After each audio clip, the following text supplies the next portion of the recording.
President William Ruto recently honored the athletes who won medals at the just concluded Olympic Games.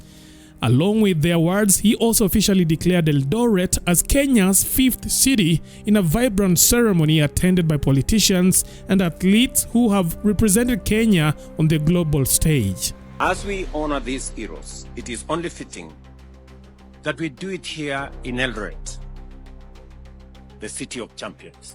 However, one notable absence caught the attention of many.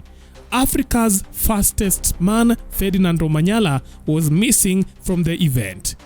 His absence left people wondering if he was held up or deliberately chose to skip the ceremony. Currently, Omanyala is under significant pressure and facing intense scrutiny and criticism on social media. Despite his impressive achievements, including raising the Kenyan flag high by winning medals and breaking records as Africa's fastest man, he has become a target of criticism. This backlash stems from his performance at the recent concluded Olympic Games, where despite winning the first round of the qualifiers, he failed to reach the finals. His performance during the semi-finals left many disappointed, especially his fellow Kenyans who had hoped he would become the first Kenyan sprinter to win an Olympic medal. The same people who once praised him quickly turned against him, flooding social media with insults highlighting how fickle and ungrateful people, particularly Kenyans, can be.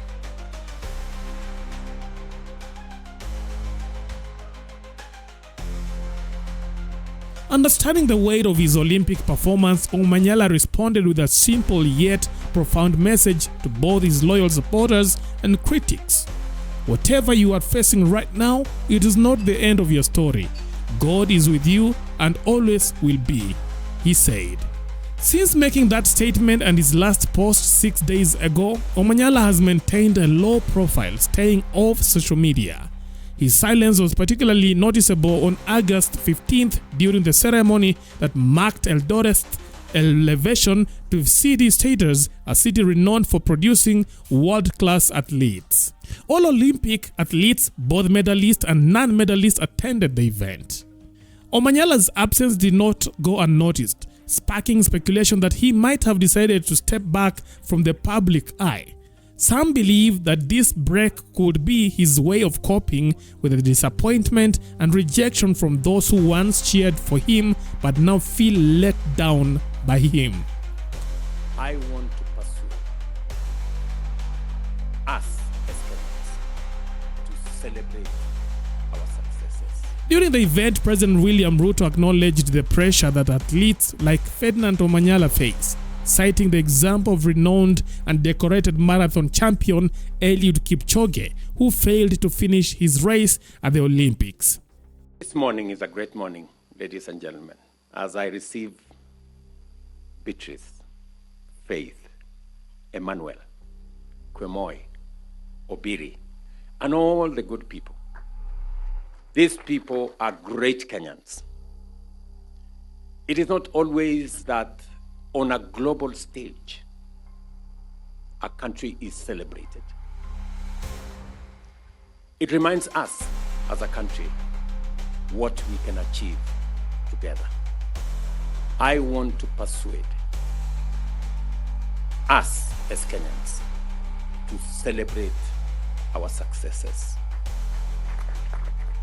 We are a great nation. I know we set standards, very high standards for ourselves, but I also want to dare say that even as we set standards very high for ourselves, let us remember to celebrate our achievements. Let us remember to celebrate our success. It is not always that you become number one in Africa. It is not always that you become number two globally in athletics. It is a major feat. Even as we criticize ourselves, we must remember to celebrate our success so that we don't judge ourselves too harshly and sometimes bring down the spirits of the men and women who do their best, go out of their way, make sacrifices to make our country great. In our midst, we have great men and women. We have Kipchoge Keino here, a legend. Huyu mzee tumpigie makofi jameni. Can we celebrate Kipchoge Keino? Wapi nduru ya huyu mzee jameni, Kipchoge Keino. You know? We have always known Kipchoge Keino. In fact, many people think he is in the league of Vasco da Gama. Because he's part of our history. He's part of what we learned as we grew up. The fact that he's still here in our midst is a great testament of what sports can do to a person. Congratulations, Mzee. And we will continue to celebrate you. We have great sportsmen. Just seated next to him is a great medalist, gold medalist. Yeah? Ezekiel Kemboi. Mpige makofi Ezekiel. You know? At one point he was called Babayao of sports. Yeah? And of course we have the great man who is now the president of our NOC. You know? Paul Tergat. Pigeni makofi. And we have many. And what do I say? You know, about the man who tells us, no man is unlimited. Eliud Kipchoge. Yeah? Eliud is a great legend, you know, and I know how people were disappointed. You know, many people, you know, made all manner of comments. How can Eliud not finish? You know? But Eliud, we celebrate you. You have held our flag high. You are a great Kenyan. You are a great legend. And many of the other athletes, please, people, let us celebrate these men and women.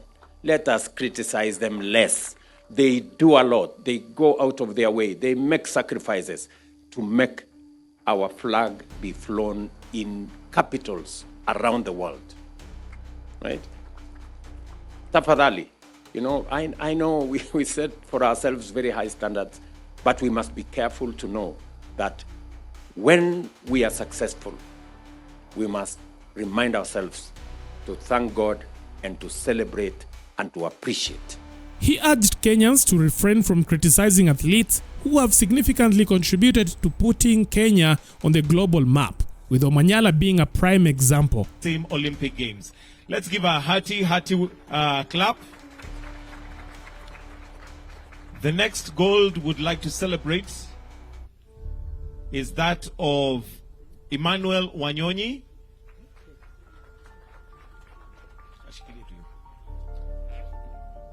Just go in the... Yeah. In the same ceremony, President William Ruto honored the athletes who won medals at the Olympic with cash prizes.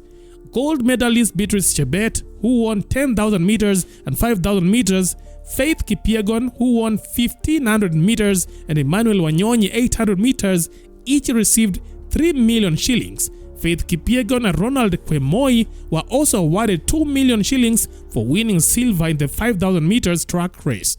Bronze medalist Mary Mora, who won 800 meters, Abraham Kibiwot, steeplechase, Faith Cherotich, steeplechase, Benson Kipruto, marathon, and Helen Obiri, marathon, each received 1 million Kenyan shilling. Thanks to the remarkable achievements of these athletes, now Kenya is ranked 15th globally in Olympic medals, standing and first in Africa after the recent concluded Olympic Games in Paris.